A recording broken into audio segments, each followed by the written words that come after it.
नमस्कार दोस्तों। मुंबई में बांद्रा स्टेशन के बाहर हजारों की तादाद में मजदूर इकट्ठा हो जाते हैं। आनंद विहार का जो बस अड्डा है, जो रेलवे स्टेशन है दिल्ली में, वहां पर हजारों की तादाद में एक खबर पर मजदूर इकट्ठा हो जाते हैं। सूरत जैसे शहर में मजदूर धरना प्रदर्शन पर उतारू हो जाते हैं, मारपीट करने पर उतारू हो जाते हैं। क्यों?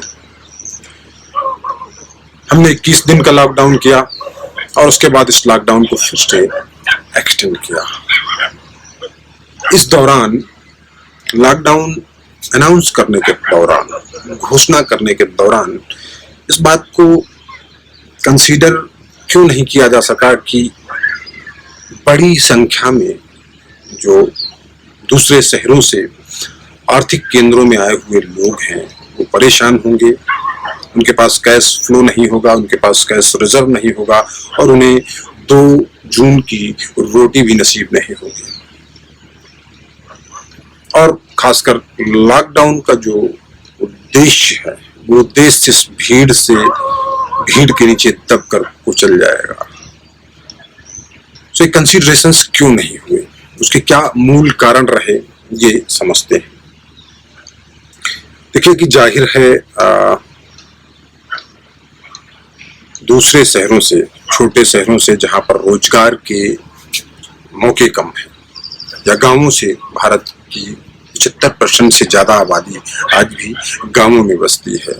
तो गांवों से जो मजदूर है, जो रोजगार के लिए निकलता है, जिसको मनरेगा में नहीं मिला या जिसके पास खेती नहीं है, या जो गांव में अपने सम्मान की लड़ाई लड़ रहा है और गांव के लोगों के साथ काम नहीं करना चाहता, अपनी पहचान नहीं खोना चाहता। क्योंकि गांव में मजदूर होगा तो उसे लोग मजदूर के नाम से जानेंगे, वो शहर जाएगा, मजदूरी करेगा, पैसा भी जो आएगा तो उसे लोग ये जानेंगे कि बाहर काम करता है। तो ये सम्मान की भी लड़ाई है, सामाजिक स्वीकार्यता की भी लड़ाई है। सो लोग गांवों से निकल करके ट्रेनों में, ट्रकों में भर करके दिल्ली, नोएडा, गुड़गांव, मुंबई, पुणे जैसे आर्थिक विकास केंद्रों पर जाते हैं जहां पर की रोजगार की सुविधाएं मुहैया है। अब जब जाते हैं तो वहाँ क्या करते हैं, कोई जो है उनका बहुत ऑर्गेनाइज्ड ट्रांजिशन तो होता नहीं।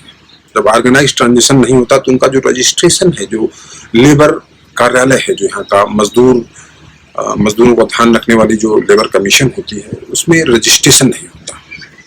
और रजिस्ट्रेशन का प्रोसेस कहीं पर भी हो, एक आधार कार्ड बनवाना हो, वो भी एक लेंदी प्रोसेस होता है। उसमें आपको 10 पहचान पत्र देने पड़ते हैं। तो आदमी के लिए एक ओवरहेड होता है, खासकर जो दिहाड़ी मजदूर है, जो सुबह कमाता है, शाम को खसता है, रोज कुआं खोदता है और रोज पानी पीता है, ऐसे आदमी के लिए तो आदमी एक तो ऑर्गेनाइज्ड नहीं है। जो ट्रांजिशन है तो ऑर्गेनाइज्ड ना होने के कारण कोई कानूनी मदद मुहैया नहीं, या कोई मदद मुहैया नहीं। अगर वो कोई जागरूक आदमी अगर रजिस्ट्रेशन कराने जाता भी है तो उसको एक दिन का कम से कम रोजगार अपना छोड़ना पड़ेगा, उसके अलावा जाना पड़ेगा। हो सकता है कि 2-3 दिन का समय लग जाए, प्रक्रिया पता करनी पड़ेगी, 3-4 दिन चले जाएंगे ऐसे में। सो वो इन सब चीजों से बचता हुआ आकर के किसी ठेकेदार के पास या जो गांव के उसके लोग जो संपर्क रहते हैं पहले से, उनके पास जाकर के सीधे रोजगार में लग जाता है। 500 रुपए की दिहाड़ी मान लीजिए, दिन में कमाई 400-500 रुपए की।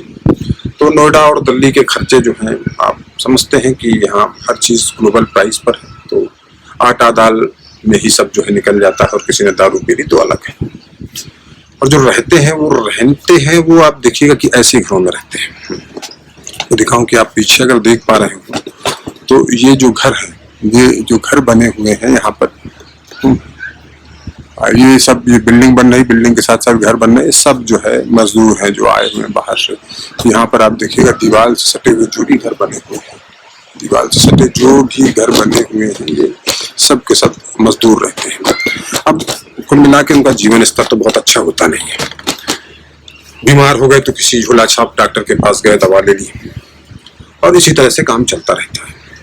लेकिन देखिए कि ये रजिस्टर्ड नहीं हुए, लेकिन ये हैं, ये काम कर रहे हैं। चूंकि नोएडा में या ऐसे शहरों में बिल्डिंगें भी बन रही हैं, मैन्युफैक्चरिंग इंडस्ट्री भी चल रही है, तो सरकार की एक जिम्मेदारी होती है कि वो आए और इनको एक प्रोसेस को इजी करे ताकि इनका रजिस्ट्रेशन हो सके। क्योंकि रजिस्ट्रेशन जो होता है, रजिस्ट्रेशन होने के बाद ये लोग सरकार की जिम्मेदारी हो जाते हैं। इनके बच्चों को बेसिकली एजुकेशन, शिक्षा, उनके जीवन स्तर में जो है जो साफ पानी मुहैया कराना, बेसिकली शौचालय मुहैया कराना और स्वास्थ्य की सुविधाएं मुहैया कराना, ये सरकार की जिम्मेदारी हो जाती है। सीएमओ आएगा, लेबर कमिश्नर आएगा, महीने भर में एक बार इंस्पेक्शन करेगा, कोई भूखा तो नहीं मर रहा किसी कारण से, बीमारी से, इन सब चीजों का जायजा लिया जाएगा। सो बच्चे शिक्षा से विहीन नहीं रहेंगे। जो लगभग देश की जो है 29% 2001 के जो आंकड़े थे ट्रांजिट मजदूर हैं, माइग्रेंट मजदूर हैं, उनके तो 29% की आबादी जो है इस तरह माइग्रेटेड है। अगर वो रजिस्टर्ड नहीं है तो इसका माने ये हुआ कि वो लोग शिक्षा से, मूलभूत शिक्षा से विहीन हैं। उनके बच्चे भी उनके जैसे ही भविष्य की तरफ आगे बढ़ रहे हैं, उनमें कोई सुधार की गुंजाइश या संभावना नहीं रह जाती है। कुल मिलाकर के एक तरफ ये सत्य है कि वो यहाँ रहते हैं, सैकड़ों बिल्डिंगों में काम करते हैं, मैन्युफैक्चरिंग सेक्टर में काम करते हैं, दिहाड़ी मजदूरों की तरह काम करते हैं, घरों में बेसिकली काम करते हैं, लेकिन उनके आंकड़े सरकार के पास उपलब्ध नहीं है। अब जब आंकड़े उपलब्ध नहीं है, समझिए कि देश के प्रधान सेवक माननीय मोदी जी जब लॉकडाउन के लिए घोषणा करते हैं तो वो उन्हीं आंकड़ों पर रिलाई करेंगे जो उनको दिए गए। और आंकड़े कौन देगा? प्रदेश सरकारें देंगी। प्रदेश सरकारों को आंकड़े कौन देगा? जो शहर का लेबर कमिश्नर है वो देगा। लेकिन शहर का लेबर कमिश्नर इसे रिकॉर्ड ही नहीं करता।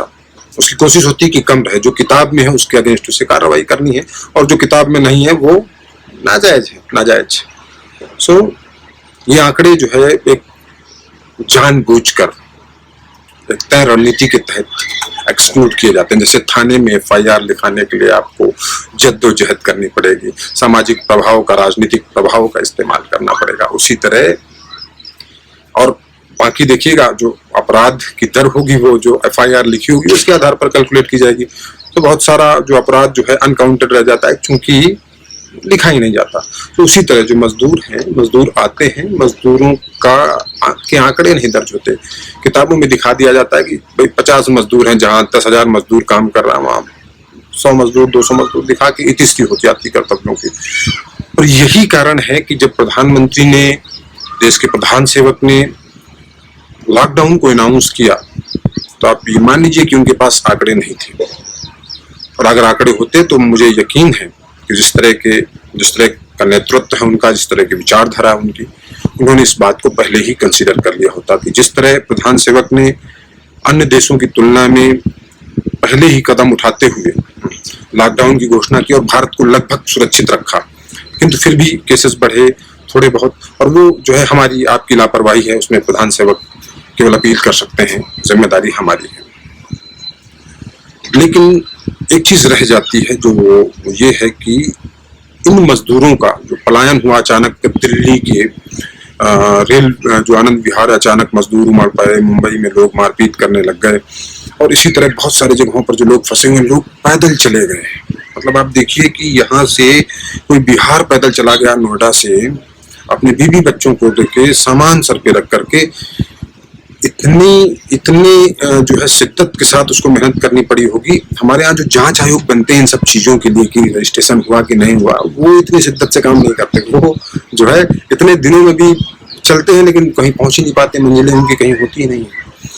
सो इसे देखना पड़ेगा कि जो है सरकारों को पता नहीं था ये। हालांकि अगर ये देखिए अभी से सीख है कि इन आंकड़ों को दर्ज किया जाए, आगे चलते हुए जब ये कोरोना इफेक्ट खत्म हो जाएगा तब इन आंकड़ों को दर्ज किया जाना चाहिए, और दर्ज करेंगे तो इनकी जो जीवन स्तर है वो सुधरेगा, शिक्षा इनके बच्चों को मिलेगी और वो बेहतर भविष्य की तरफ जाएंगे। सो कुल मिलाकर के कोरोना के दौरान जो ये आंकड़ों की स्नैचिंग हुई, जो जानकारी हमारे प्रतिनिधियों को नहीं दी गई या उनके पास नहीं उपलब्ध थी, लापरवाही किसी की भी रही हो, लेकिन ये सीख है इस समय कि आप इस मौके में जो सीख ली गई है उसको आगे इम्प्लीमेंट करें, आंकड़े बनाएं, स्वास्थ्य और जो है शिक्षा की उनकी जो मुहैया जरूरतें हैं उनको पूरा कराएं। हालांकि देखिए एक सत्य और भी है कि ये जो नया नॉर्मल है, जो बेसिकली न्यू नॉर्मल से कहेंगे, लॉकडाउन के बाद जो वर्क फ्रॉम होम कर रहे हैं बहुत सारे लोग, 2-3 महीने से, मेरे जैसे लोग भी 2 महीने से मैं लगभग वर्क फ्रॉम होम पर हूँ। सो ऐसे में जो लोग भाग गए हैं, जो लोग पहुंच गए हैं अपने अपने जमीन में, देखिए संकट के समय आदमी को अपना गांव याद आया, अपने माँ बाप याद आए, अपनी जमीन याद आई। जो लोग वहां पहुंच गए हैं, मुझे नहीं लगता कि वो सब लोग वापस लौटेंगे जब सिचुएशन नॉर्मल होगी, क्योंकि वो जिंदगी के एक सच को समझ गए हैं कि वो आखिरी पायदान है, इस लोकतंत्र का आखिरी मुहाना है, जहां पर न किसी राजनीतिक शुरुआत की बात पहुंचती है, न जो है नीतियां उन तक पहुंचती है। जबकि गांधी जी हमेशा कहते रहे कि भारत उस आखिरी आदमी में बसता है जो मजदूरी कर रहा है। लेकिन आज की बात अलग है, आज की नीतियां अलग हैं। थियरी में कुछ भी हो, व्यवहारिक तौर पर वो आखिरी पायदान पर हैं जिनका ख्याल कोई नहीं रखता, और वो जब अपने गांवों से हटकर नोएडा, दिल्ली जैसे शहरों में आ जाते हैं तो उनका वोट भी नहीं होता, वो एक वोटर के तौर पर भी रजिस्टर्ड नहीं होते। सो कोई उनके लिए परवाह क्यों करे आखिर, ना वो एक वोट है, वो एक है तो एक आदम जो कैसे भी स्थिति में जिंदगी जी लेंगे। सो नो बड़ी बोदर्स अबाउट देम। तो ये देश में विकट स्थिति जो आई उसके कारण रहे मूलतः।